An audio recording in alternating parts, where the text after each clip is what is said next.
Pergunte ao doutor. Oferecimento Hospital Monte Sinai, porque hoje o que importa é poder confiar.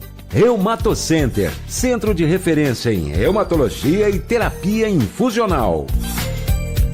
Um levantamento da Anvisa aponta que a endometriose afeta atualmente cerca de 10% das mulheres brasileiras e é popularmente conhecida como a doença da mulher moderna. Pois é, nós vamos saber mais sobre isso, o que é endometriose, uma doença que às vezes costuma ser negligenciada por algumas mulheres, pelos estudos que eu li, né? Porque eu não sou especialista. Mas por isso nós convidamos especialistas para tratar deste assunto. E hoje nós estamos recebendo aqui, com muita honra, a médica ginecologista, doutora Larissa Coutinho. Doutora, obrigado pela sua participação. Um prazer enorme ter você aqui. Bom dia, Marcelo. Bom dia, ouvintes. Eu que agradeço a oportunidade de falar sobre essa doença realmente que é tão importante, tão incidente, né, Marcelo? E, de fato, ela é negligenciada mesmo por algumas mulheres? Muito, muito. A gente tem um histórico, os artigos nos mostram que, em média, leva cerca de uma década, desde o primeiro sintoma até o diagnóstico definitivo da doença. Caramba. E as mulheres, elas tendem, às vezes, a normalizar, ou até os próprios médicos, normalizar os sintomas da doença. E isso faz com que haja um atraso diagnóstico considerável e uma alteração na qualidade de vida dessas pacientes também, o que é lamentável. O que é, de fato, a endometriose? O que causa essa doença, doutora? Olha, a endometriose é uma doença própria da mulher, uma doença benigna, de aspecto crônico e progressivo e inflamatório. A mulher tem dentro do seu útero uma camadinha interna que se chama endométrio. Tá. E quando esse tecido ele aparece fora do útero, a gente tem lesões de endometriose. E qual que é o problema dessas lesões? Elas podem causar dor e, às vezes, também infertilidade. Então, esses dois quadros clínicos são os principais, e os quadros de dor podem ser realmente muito importantes, até incapacitantes. Então, a mulher começa, muitas vezes, a ter aquelas cólicas menstruais muito fortes, dor à relação sexual, e, às vezes, ela não entende que aquilo ali é um sinal do corpo, né? E o que faz esse endométrio sair do útero? Isso aí é uma questão... Assim, a gente fala que a endometriose, ela é misteriosa ainda. É mesmo? Os estudos, a primeira foi na década de 20, né, que a gente teve o primeiro postulado da doença, mas até hoje os estudos sobre a fisiopatologia são intensos. A primeira teoria é que seria um refluxo durante a menstruação dessas células pelas trompas caindo na cavidade. Entendi. Mas essa teoria não é suficiente para explicar, porque a gente tem endometriose fora da pelve. Tem endometriose, casos de endometriose mais raros, em cérebro, pulmão, coração. Então, como essa teoria sozinha explicaria? Não dá. Então, tem outras teorias que existem.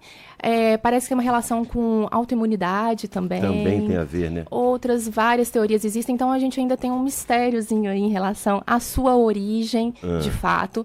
Mas a gente tem algumas pistas do que pode agravar essa doença. Por exemplo, né? Quais pistas? Por exemplo, a exposição estrogênica da paciente, ela pode agravar a origem da doença e o desenvolvimento da doença. Então, o tratamento, um dos tratamentos que a gente tem para lançar mão, é justamente o tratamento clínico, em que a gente já deixa a paciente sem ovular.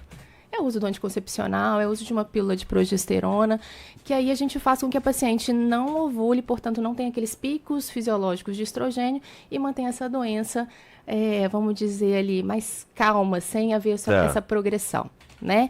Então, hoje a gente sabe que para lidar com a paciente com endometriose, já que é uma doença progressiva, crônica, a gente tem alguns mecanismos cirúrgicos ou clínicos, mas que uma abordagem do estilo de vida também é muito importante. Tudo que causa uma desinflamação é importante. Entendi. Então, a medicação é bacana para paciente que tem dor, por exemplo, a paciente que faz atividade física regular, que tem uma dieta anti-inflamatória, bons hábitos de vida, tudo isso pode contribuir para que essas lesões, pelo menos, não progridam. Tá. Não piorem, né? Não piorem, exato. Agora, você disse que você já trouxe aí alguns sintomas. Qual seria algum, assim, sinal de alerta, aquele principal que, opa, isso pode ser endometriose, tenho que procurar minha especialista? Tem algum sinal? Dois quadros mais importantes que eu alertaria as mulheres. Aquela cólica que ela piora ao longo da vida. Vai Então, piorando vai cada vez. piorando cada vez mais. menstruação. Ou que gera alteração mesmo no dia a dia da paciente. A paciente, quando ela está menstruada, ela não consegue trabalhar, ela não consegue ir no encontro da família, ela não consegue estudar. Esses são Para a sinais de vida, né? alerta para a vida. É.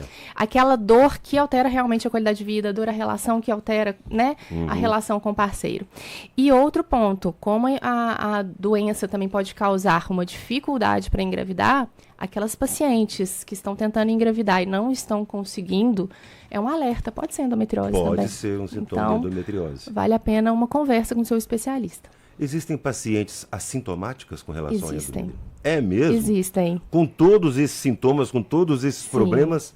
Às vezes tem ainda pacientes que a doença é um achado durante uma cirurgia que ela faz por outro motivo. Caramba.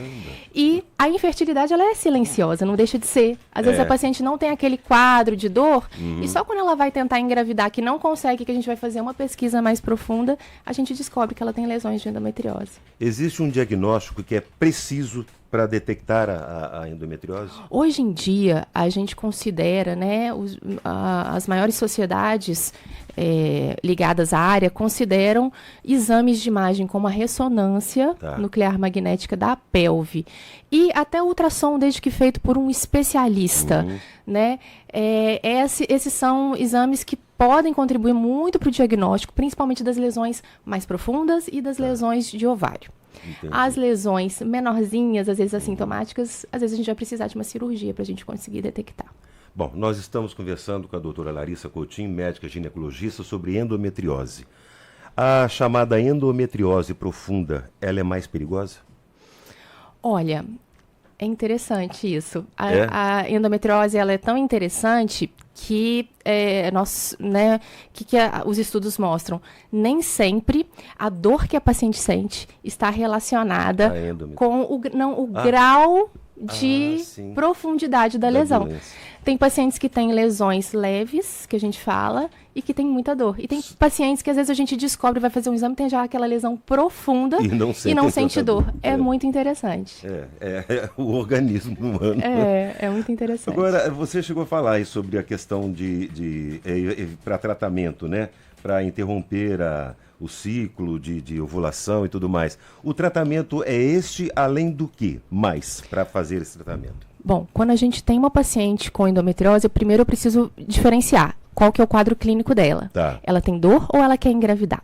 Se ela tiver dor, a gente vai fazer um anticoncepcional, uma medicação para ela, que é um tratamento empírico. Se esse tratamento for não adiantar, a gente pode fazer a cirurgia, além de analgésicos, medicações que podem ajudar nesse momento de crise. Agora, a paciente que quer engravidar, o tratamento já é completamente diferente.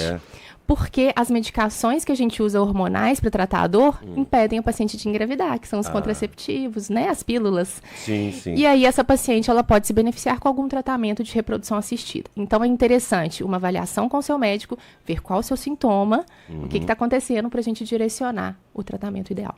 Muito bem.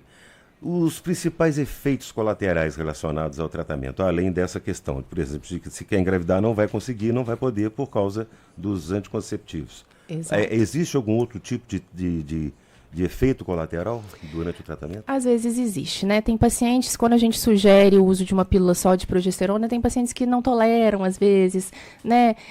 Tem algum sintoma devido ao uso do hormônio. Então, isso não é incomum. Então, a gente tenta fazer o manejo também, trocando as medicações e tentando adequar ao que aquela paciente individualmente vai responder melhor. Mas a endometriose não é sinônimo de infertilidade? Não é sinônimo, não, de jeito nenhum. Isso é importante a gente tranquilizar, né? Pois é. Porque às vezes a paciente chega pra gente, tive diagnóstico de endometriose, não consigo engravidar, isso não é uma verdade. Não é uma verdade. Mas de 30% a 50% das pacientes com endometriose, realmente existirá uma dificuldade para obter a gravidez. Por outro lado, se a mulher engravidar, ela pode se livrar dessa possibilidade de ter endometriose, ou mesmo tendo engravidado, tendo filhos, normal como toda mulher faz, ela corre o risco ainda de ter endometriose? Olha, os antigos falavam que a gravidez era um remédio para endometriose. Eu ouvi falar isso. Porque tem uma lógica, porque quando a gente faz até a pílula, né, a progesterona, a gente está deixando a paciente num falso estado de gravidez.